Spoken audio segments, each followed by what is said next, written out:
la enlevez-moi si n'a pas nanaye. Leute zu folgen. Mais Nansena Abungi. Aber auf dem Weg, wo er gelaufen ist. Bonsoir, bonsoir la famille, je crois que vous allez bien. Alors, c'est encore moi, votre humble serviteur, le pasteur Benjamin Kipata. Je vous suis venu aujourd'hui partager quelque chose avec vous aujourd'hui. Alors, faites comme nous faisons toujours, comme nous avons l'habitude de faire ça.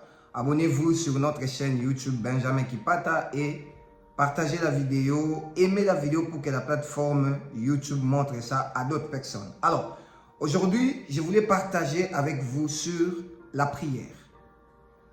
Comment est-ce que tu peux prier efficacement? Comment est-ce que ta prière peut être efficace? Je vais te montrer 5 signes, 5 choses qui peuvent rendre ta prière très efficace. D'abord, je voulais dire à tout le monde, on ne prie pas parce qu'on a des problèmes. Non, ne priez pas seulement si vous avez des problèmes. Priez quand tout va bien, priez quand tout va mal. Ne priez pas seulement quand vous approchez ou soit vous voyez, il y a un ça ne va pas dans votre vie et c'est par là que vous avez besoin de Dieu. Non, non. Priez quand tout va bien. Priez quand tout va mal. Alors la prière d'abord, on définit la prière comme un dialogue d'un chrétien avec Dieu. La dialogue d'une personne avec Dieu. Donc, comment dialoguer, excusez-moi, le dialogue d'une personne avec Dieu. Comment dialoguer avec Dieu?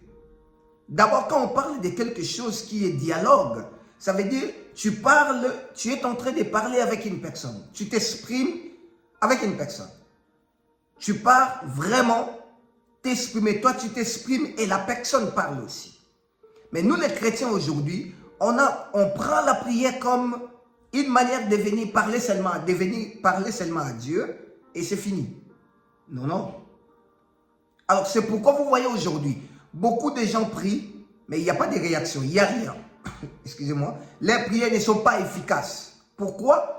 Parce qu'il y a beaucoup de choses, mais moi j'ai énuméré 5 qui manquent à nous, qui manquent dans nos prières. C'est très important de retrouver toutes ces 5 signes. C'est très important. Selon moi, je l'ai énuméré comme ça. Premier signe, tu dois prier avec ton cœur. Quand on prie, on se concentre d'abord dans la prière. Vous savez, Dieu est esprit. Quand nous invoquons ces dieux-là, quand nous venons pour prier, on doit prier en esprit. Alors je te dirais, il faut prier avec ton cœur. Ne priez pas vaguement comme ça. Et ne venez pas prier parce que les autres prient.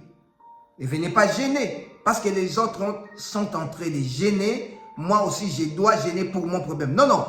Fais avec ton cœur.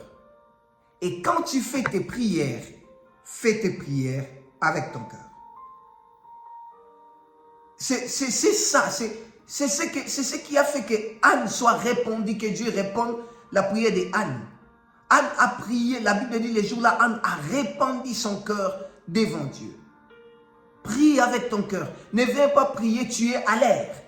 Je vois beaucoup de chrétiens ou beaucoup de gens prier. Il est superficiel comme ça. Il prie vite fait, je ne sais pas. Si il attend de faire quelque chose ou quelqu'un l'attend, il prie vite fait et c'est fini. De prier comme ça, Dieu ne va pas répondre. Prie avec ton cœur. Avant de prier, concentre-toi. Prie avec ton cœur. Deuxième signe, prie dans la foi. Prie avec la foi dedans. Ne te dis pas que bon, moi je vais prier seulement, c'est à Dieu de faire ce qu'il va faire. Non. La Bible dit, tout ce que vous demanderez en priant, croyez que vous l'avez reçu. Donc vous croyez que j'ai reçu la chose que j'ai demandée à Dieu. Croyez que vous l'avez reçu et vous le verrez s'accomplir. Beaucoup de gens viennent prier. Beaucoup de gens prient, mais ils ne croient pas que Dieu a répondu à leur prière. ajoute. Tu pries bien, ce n'est pas un problème. Tu pries vraiment bien. Mais dans tes prières, ajoute la foi. Il y a un bon moment que tu pries, tu ne pries pas dans la foi. Si tu pries, tu vois des situations, c'est compliqué, toi aussi, tu doutes de ce que tu avais prié. Ne doute pas quand tu pries. Même si tu vois des choses, c'est compliqué.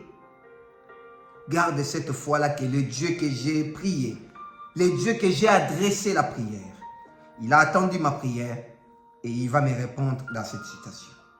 Deuxième chose, la foi. Ajoutez la foi dans tout ce que nous faisons, dans tout ce que nous prions.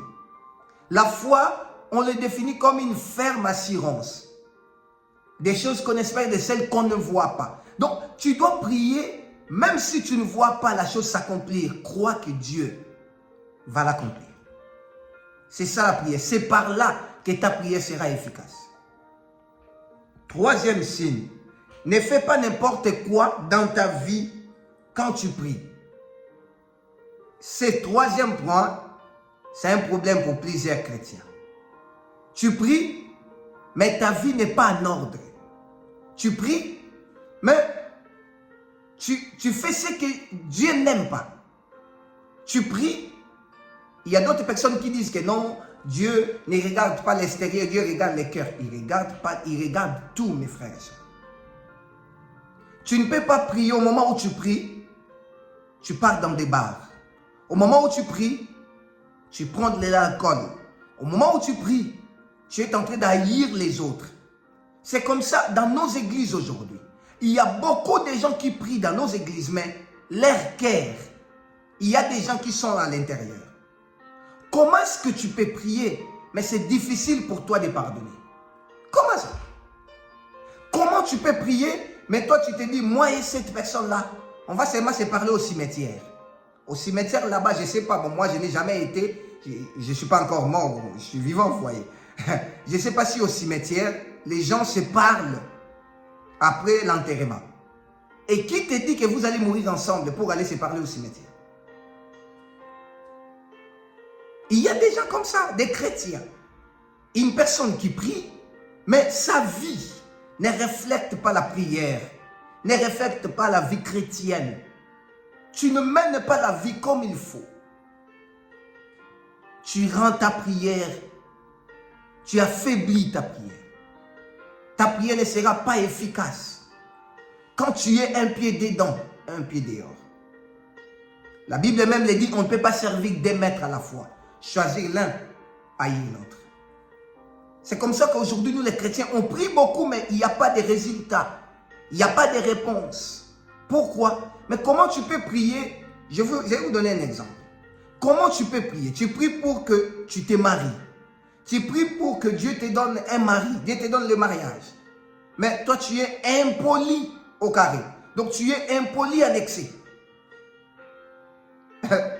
Mais dites-moi, comment est-ce que tu auras les mariages? Toi, tu ne respectes pas l'homme. Toi, tu ne respectes pas les règles du mariage.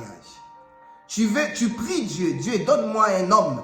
Mais tu te dis, moi, un homme ne peut pas me dominer. Moi, un homme ne peut pas me conduire. Mais vous serez deux hommes à la maison. Et vous voyez des choses comme ça. Toi, tu pries d'autres choses, mais tu fais d'autres choses. Enlevez cette vie de péché pour vivre la main de Dieu dans nos prières. Quatrième signe, priez sans cesse. Ici, je voulais parler de quelque chose. Quand on nous dit prier sans cesse, ce n'est pas dit que tu pries chaque minute que tu te fermes à la maison, que tu commences à prier. Toute la journée, tu fais une semaine en prière. Non. Quand on dit prier sans cesse, la Bible le dit, ça veut dire que la prière devienne ta vie. Il y a la différence entre la vie de prière et faire la prière.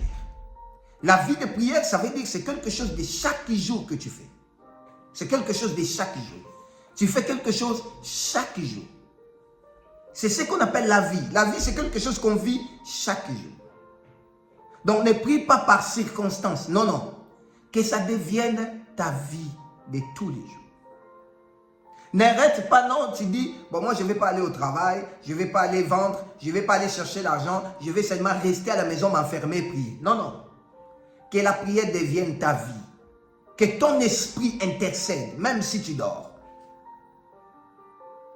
Même si tu dors. Comment fais-tu?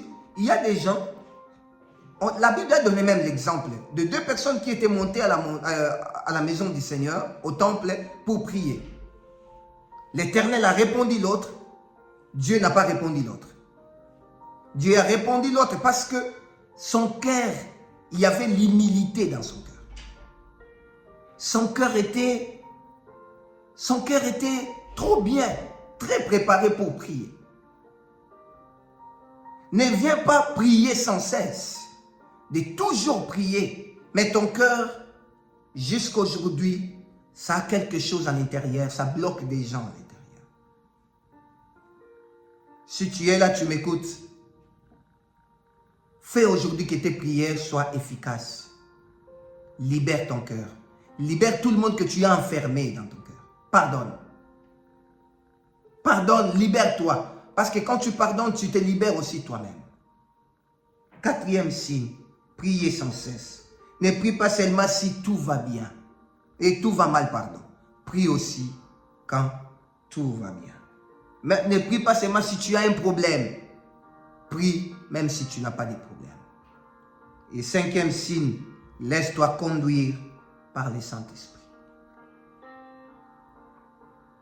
Laisse-toi conduire par le Saint-Esprit. Si Dieu te dit aujourd'hui, ne fais pas le rythme des prières.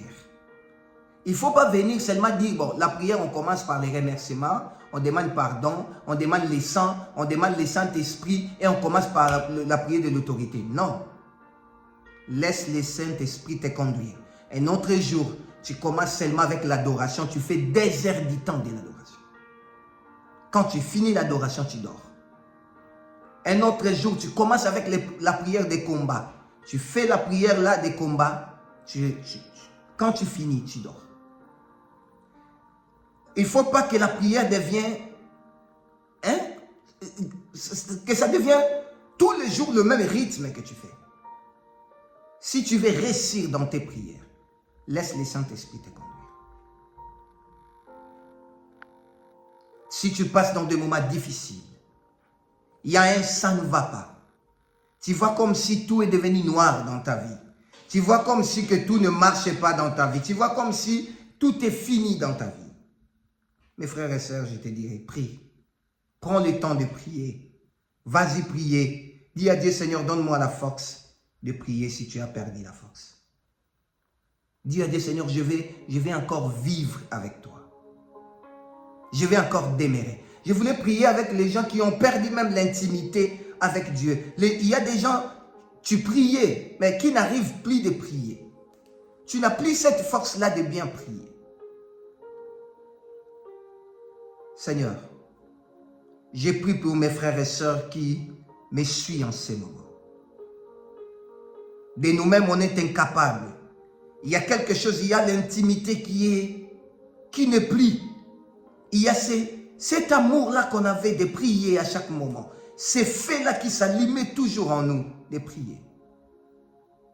Seigneur, donne-nous encore cette force-là de prier. Restaure la vie d'une personne. Que quelqu'un prie comme il n'a jamais prié. Seigneur, restaure-nous pas comme avant. Restaure-nous plus qu'avant. Nous voulons, Seigneur, communiquer avec toi à chaque moment de notre vie. Nous voulons garder cette intimité avec toi. Nous voulons vivre avec toi. Je renverse tout esprit qui te bloque d'avancer. Je renverse tout esprit qui bloque ta vie de prière. Qu'aujourd'hui, l'Éternel te restaure à jamais. Sois restauré. Au nom de Jésus. Amen. C'était moi, votre humble serviteur, le pasteur Benjamin Kipata. Abonnez-vous sur notre chaîne YouTube pour ne rien rater et partagez la vidéo. Le Seigneur ne manquera pas de vous bénir. Que Dieu vous bénisse. Merci.